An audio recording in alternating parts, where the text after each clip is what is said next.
Bonjour à tous, alors bienvenue dans notre émission Entre Proms. Vous savez que comme d'habitude nous sommes dans une émission spéciale Covid-19 et aujourd'hui nous allons tenter de répondre à quelques interrogations que se posent nos agriculteurs et nos marins pêcheurs et nous allons essayer de traiter ce qui se passe au niveau de l'agroalimentaire dans nos départements et plus largement en Outre-mer. Donc avec nous aujourd'hui nous avons le délégué interministériel de la transformation agricole des Outre-mer qui est en charge de piloter ce dossier et qui va répondre à quelques-unes de nos questions. Donc tout de suite, nous allons prendre Monsieur Arnaud Matranchard.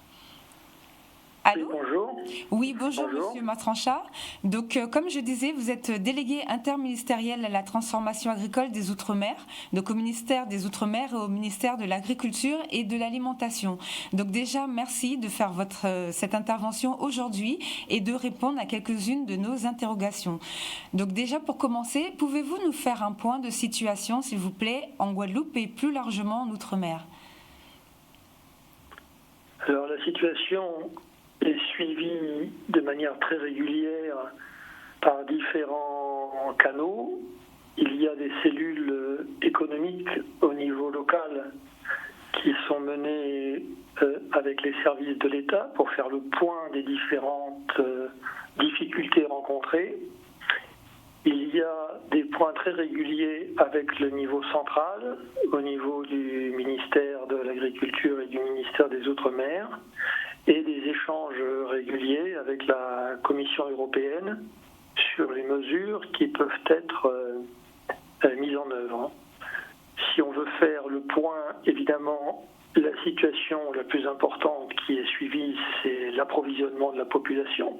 Il faut absolument veiller à ce que cet approvisionnement soit assuré. Aujourd'hui, grâce au maintien du fret maritime, même si on a eu quelques soucis à La Réunion qui se sont depuis résolus, on peut dire que globalement, il n'y a aucun risque de pénurie pour la population dans les Outre-mer. C'est déjà un point très important.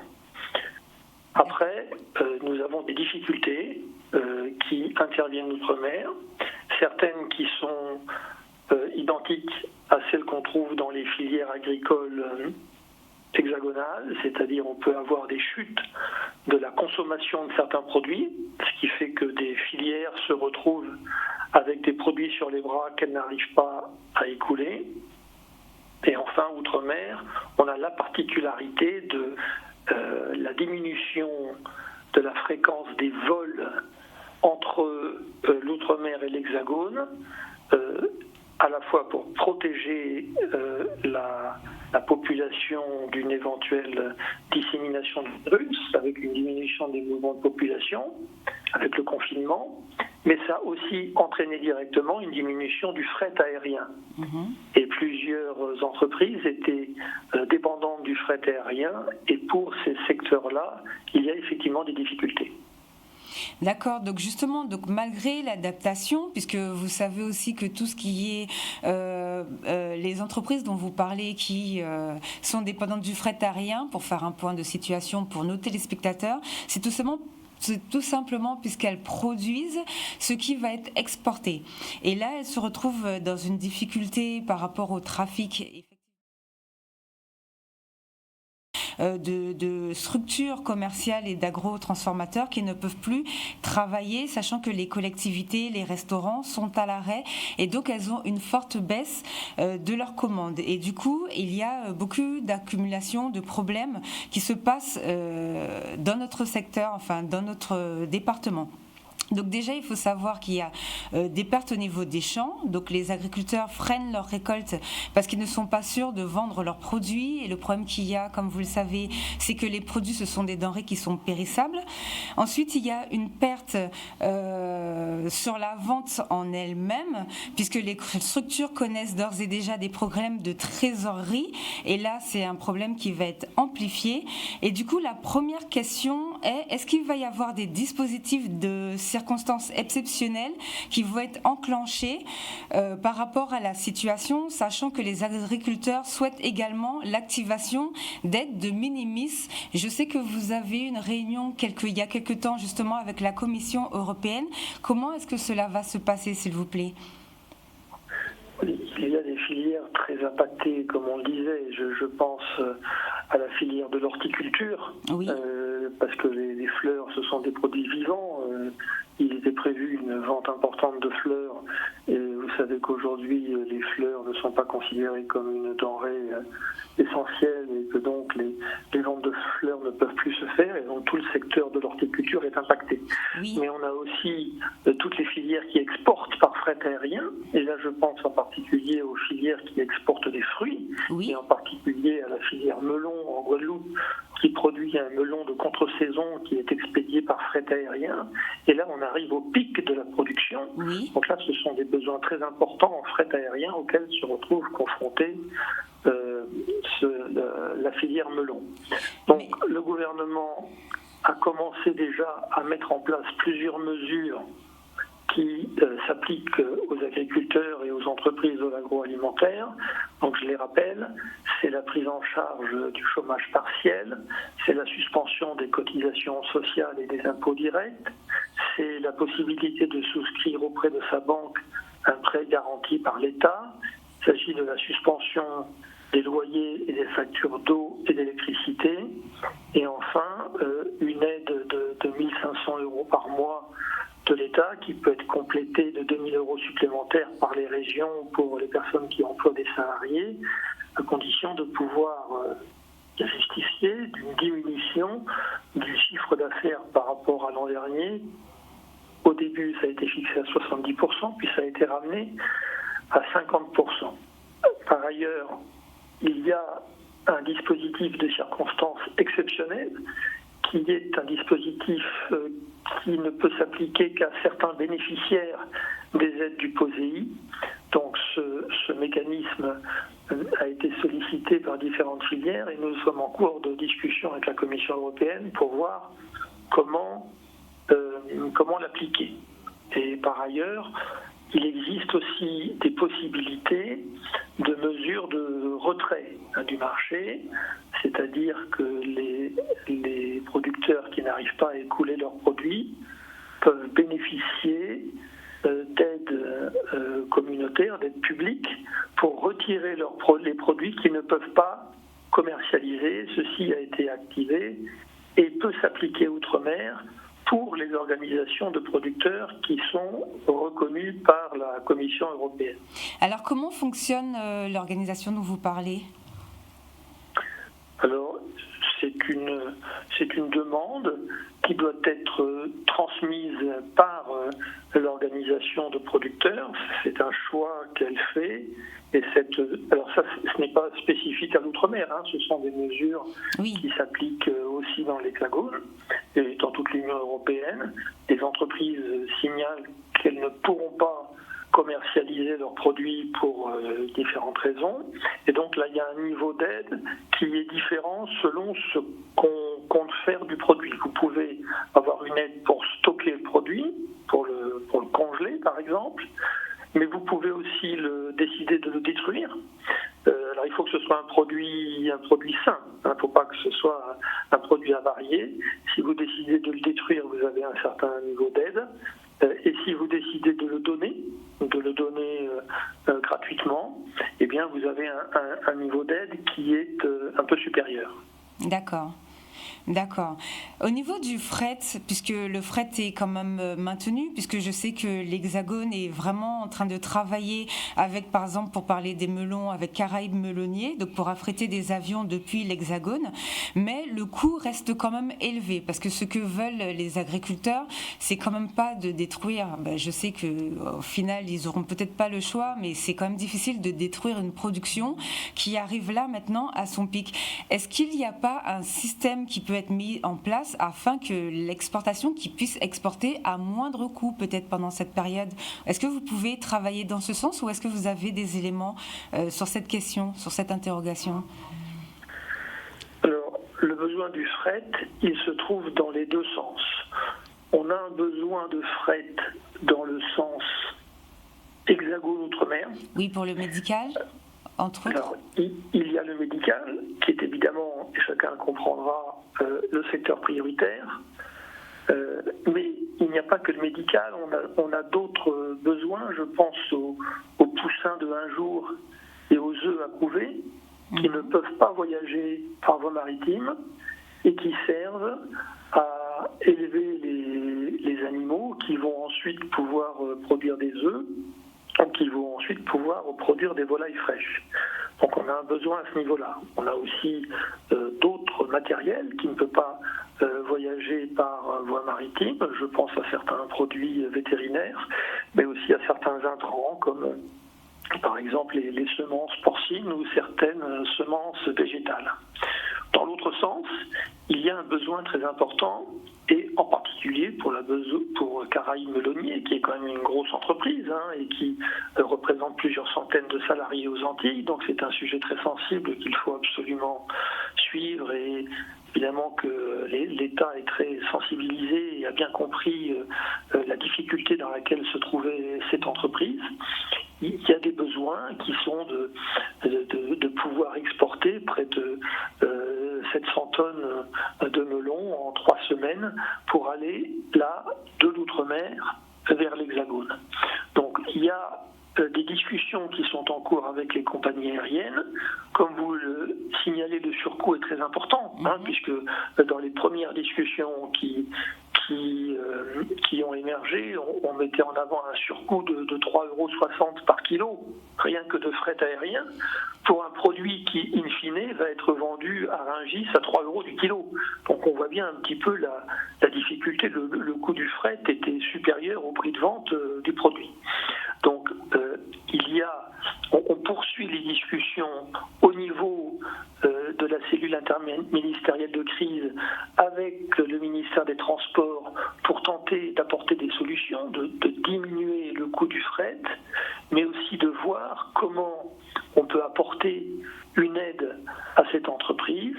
Donc il y a des propositions qui ont été transmises à Bruxelles, parce que vous imaginez bien qu'il n'y a pas que l'entreprise de melon qui est impactée.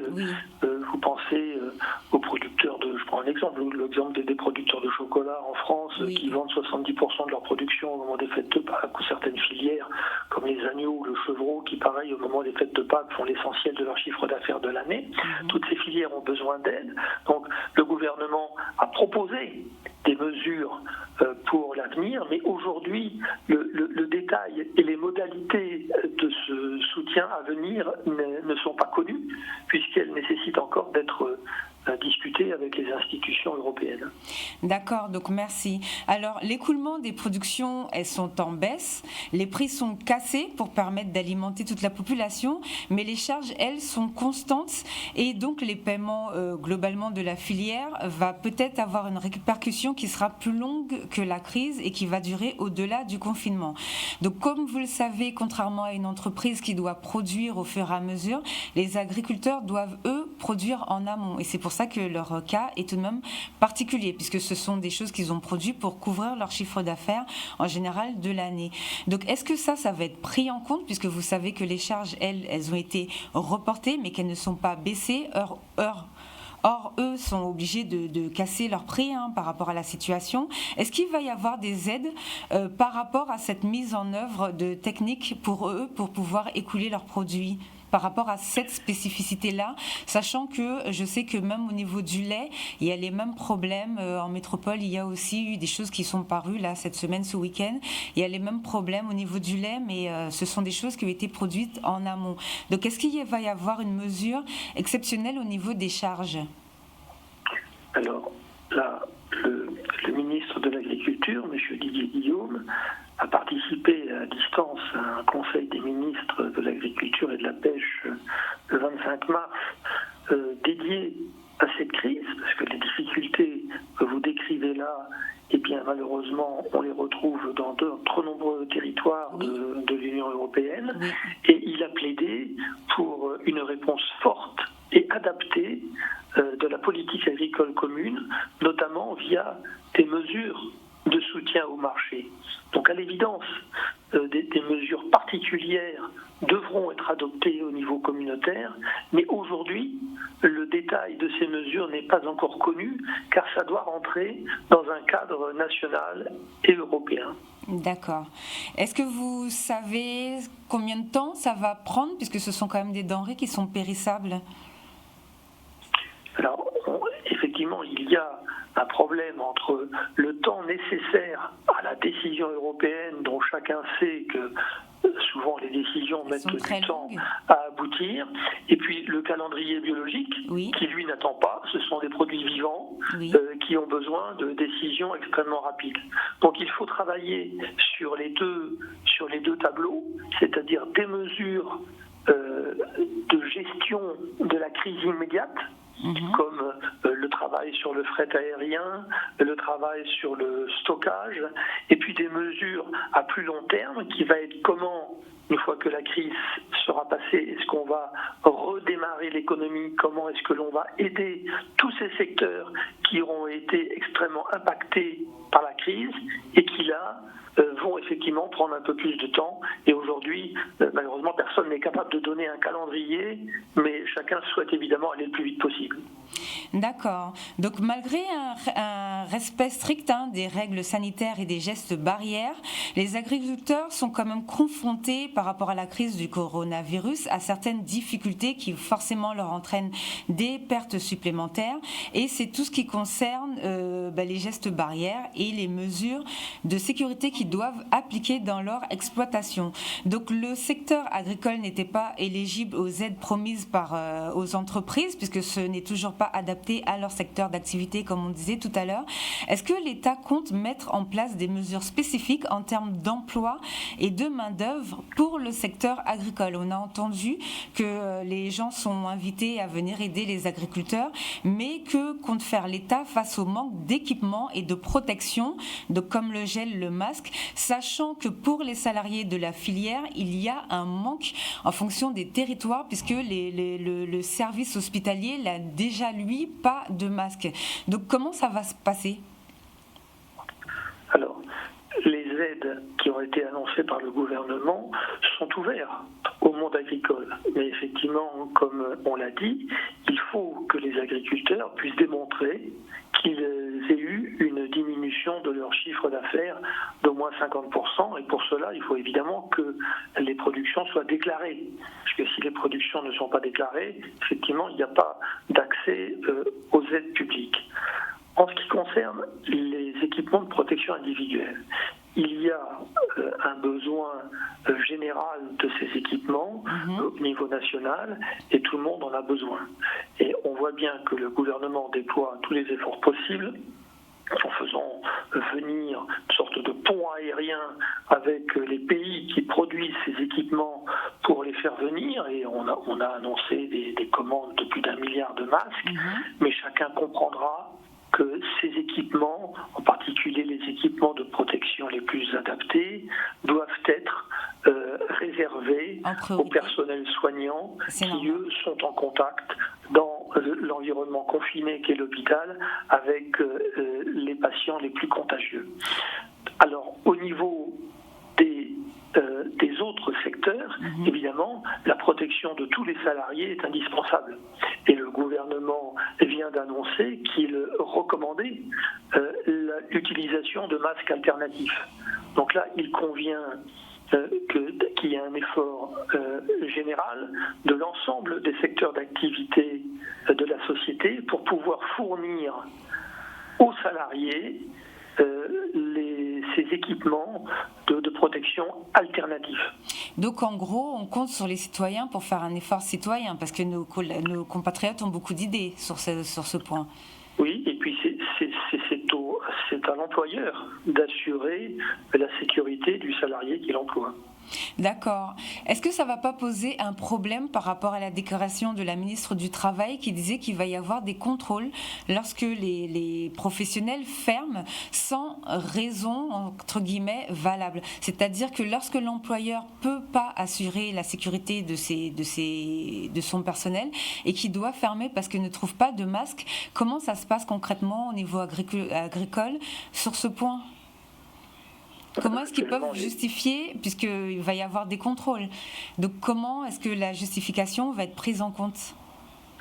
Le gouvernement a actuellement annoncé que devant la situation, et c'est un avis de l'Académie de médecine qui a été repris par les autorités sanitaires, de prendre des masques alternatifs.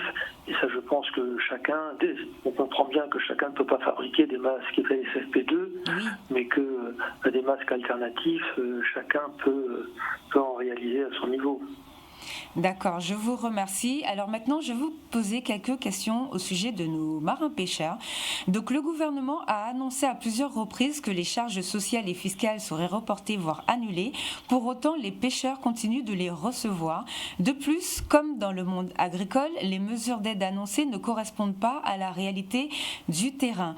Y a-t-il des réelles propositions qui vont venir, sachant que la prime de 1 500 € ne correspond pas à leurs besoins? Et là, on parle des marins-pêcheurs qui se posent la question plus généralement en Outre-mer. Comment ça va se passer pour eux? Alors, le gouvernement l'a annoncé, les charges fiscales et sociales sont suspendues. Alors si du fait d'envoi programmés à l'avance, certains pêcheurs ou certains agriculteurs continuent à les recevoir, il faut qu'ils sachent que les pénalités de retard ne seront pas appliquées. Toutes les entreprises de pêche peuvent bénéficier d'un report automatique de leurs cotisations sans pénalité. D'accord. Ils peuvent aussi choisir de moduler leur paiement. Toutes les informations et les démarches sont précisées sur le site de l'ENIM. Si on prend l'exemple particulier de la Guadeloupe, la quasi-totalité des armements utilisent ce qu'on appelle la déclaration trimestrielle automatique. Car ceux qui n'ont pas déjà réglé leur cotisation due au titre du 4e trimestre 2019, eh bien, ils peuvent bénéficier d'un décalage de la date de paiement des cotisations courantes sans qu'aucune pénalité ne soit appliquée. Il faut qu'ils se rapprochent de l'ENIM, ils connaissent l'adresse de l'ENIM, on peut leur communiquer, c'est dr.ac@enim.eu, en général ils la connaissent et toutes les modalités leur seront expliquées. Et sur les aides, encore une fois, les mesures annoncées par le gouvernement s'appliquent pour ceux qui arrivent à démontrer une baisse de leur chiffre d'affaires. D'accord. Lors du Conseil des ministres de l'Agriculture et de la Pêche, il a été demandé par Didier Guillaume, donc le ministre en personne, des mesures immédiates du Fonds européen pour les affaires maritimes et de la pêche afin de permettre aux filières de faire face à la déstabilisation du marché. Qu'en est-il aujourd'hui? Est-ce que ces mesures sont valables et adaptables au niveau des Outre-mer aussi? Et sinon, y aura-t-il un déblocage immédiat, toujours des aides minimis ou des assurances, puisque les pêcheurs payent aussi une assurance? Donc comment cela va-t-il se passer? Effectivement, lors du Conseil des ministres de l'Agriculture et de la Pêche du 25 mars, Didier Guillaume et ses homologues européens ont demandé au commissaire Sinkevicius des mesures immédiates du FEAMP pour permettre aux filières de faire face à la déstabilisation de leur marché. Donc la Commission a repris les demandes formulées par la France qui portaient sur la possibilité de mettre en œuvre ce qu'on appelle le dispositif de soutien à l'arrêt temporaire des navires et la réactivation du dispositif d'aide au stockage. Alors, pour les mesures de soutien à l'arrêt temporaire des navires, ces mesures s'appliquent dans les régions ultrapériphériques et donc ça concerne bien les pêcheurs des Outre-mer. On a une difficulté sur l'aide au stockage parce que, comme je le disais tout à l'heure sur l'aide à l'agriculture, les mesures de retrait du marché et d'aide au stockage ne peuvent s'appliquer qu'aux organisations de producteurs qui sont reconnues. Or, la difficulté de l'outre-mer, c'est que les organisations de producteurs ne sont pas reconnues par la Commission européenne. Donc, afin de répondre à cette spécificité, nous avons demandé à élargir cette aide aux structures qui ne seraient pas reconnues. Alors, pour l'instant, cette demande de la France n'a pas été retenue par la Commission européenne et nous poursuivons les discussions. D'accord. Quels sont les aménagements de la déclaration PAC et celle de la filière pêche? Dernièrement, il y a eu des annonces. Est-ce que vous pouvez nous donner plus de détails, s'il vous plaît? Oui, parce que vous savez qu'il y a un calendrier pour les déclarations d'aide à la PAC. Normalement, il faut faire ces déclarations entre le 1er avril et le 15 mai. Et ensuite, au-delà du 15 mai, vous avez des pénalités. Or, pour ceux qui font les télédéclarations, c'est-à-dire qu'il n'y a pas bien de difficulté, les gens peuvent faire ça de chez eux, de leur ordinateur, quand ils ont accès à Internet, et donc la situation actuelle ne va pas les déranger. En revanche, pour les agriculteurs qui avaient l'habitude de faire cette déclaration en étant aidés et en se déplaçant, en particulier auprès de leur structure coopérative, auprès des chambres d'agriculteurs ou auprès des services de l'État, là on voit qu'on a une difficulté. Donc ce qui a été demandé à Bruxelles, c'est de pouvoir repousser la possibilité de faire cette déclaration jusqu'au 15 juin. Donc Bruxelles a accepté cette demande, c'est-à-dire que la pénalité qui normalement s'appliquait si vous faisiez une déclaration entre le 15 mai et le 15 juin, eh bien, elle ne s'appliquera pas. Et cette nouvelle mesure s'applique évidemment à l'outre-mer. D'accord. Alors, dernière question que les pêcheurs se posent par rapport aux masques. Donc, le ministre a demandé aux pêcheurs de mettre des masques sur les bateaux. Est-ce que c'est applicable sur le terrain? Et il se pose aussi l'interrogation, pareil que pour les agriculteurs, sachant qu'il y a déjà une pénurie. Donc, comment ça va être mis en place? Puisque tout dépend après ça fait partie des conditions qu'ils doivent remplir pour leurs employés. Donc, comment ça va se passer pour eux, pareil? Alors, de la même manière que pour les agriculteurs, il faut favoriser ici le port de masques alternatifs. D'accord. Vous avez raison, le ministre de l'Agriculture a dit qu'il souhaitait que les pêcheurs puissent repartir en mer et qu'ils soient équipés en masque. C'est à l'employeur de prendre les mesures nécessaires pour assurer la sécurité et protéger la santé des travailleurs. La direction des affaires maritimes a élaboré, en lien avec le Comité national des pêches maritimes et des élevages marins, le PMEM, ainsi que l'Institut maritime de prévention, 2 documents sur lesquels figurent des recommandations pour éviter toute propagation du virus. Se laver les mains, tousser, éternuer dans le coude, utiliser des mouchoirs à usage unique, se saluer sans se serrer la main. Et ces 2 fiches sont disponibles sur le site du ministère de la Transition écologique et solidaire et sur le site du Comité national des pêches maritimes et des élevages marins. Et pour les masques, je comprends bien que les employeurs vont avoir les mêmes difficultés que tout le monde à se procurer des masques FFP2 ou des masques chirurgicaux, et que là, donc, il convient de favoriser l'utilisation des masques alternatifs. D'accord. Et 2 dernières questions pour un secteur agricole qui continue de travailler. Donc, au niveau de la canne, comme vous le savez, la récolte de la canne se poursuit, mais le matériel pour la coupe, pour les distilleries, pour les usines, réclame l'entretien de pièces de rechange. Or, les vols supplémentaires de Paris-Pointe-à-Pitre, qui doivent emmener ces vols, comme pour le melon, ça engage des frais supplémentaires et beaucoup de complications. Donc ils se demandent, est-ce qu'ils peuvent vraiment espérer des vols supplémentaires ou espérer que ces vols soient au moins maintenus? Est-ce que vous avez des informations sur les transactions au niveau des compagnies qui sont déjà faites? Il y a comme je vous l'ai dit, 2 niveaux de suivi au niveau des besoins en fret, où à un moment on se retrouve à une sorte de goulot d'étranglement et vous allez parfois devoir choisir entre laisser sur le tarmac telle palette et telle palette, et chacun comprendra qu'on ne va pas laisser sur le tarmac une palette de matériel médical pour pouvoir embarquer une palette de pièces détachées. Donc il faut que toutes ces remontées se fassent au travers des cellules spécifiques qui ont été mises en place. Au niveau des préfectures, il y a des cellules de crise où tous les besoins en fret remontent, et ces besoins en matériel de réparation doivent transiter par ces canaux, et parallèlement au niveau national, ces besoins sont aussi remontés au travers des cellules interministérielles de crise. D'accord. Et au sujet de la banane, on parle beaucoup de solidarité nationale.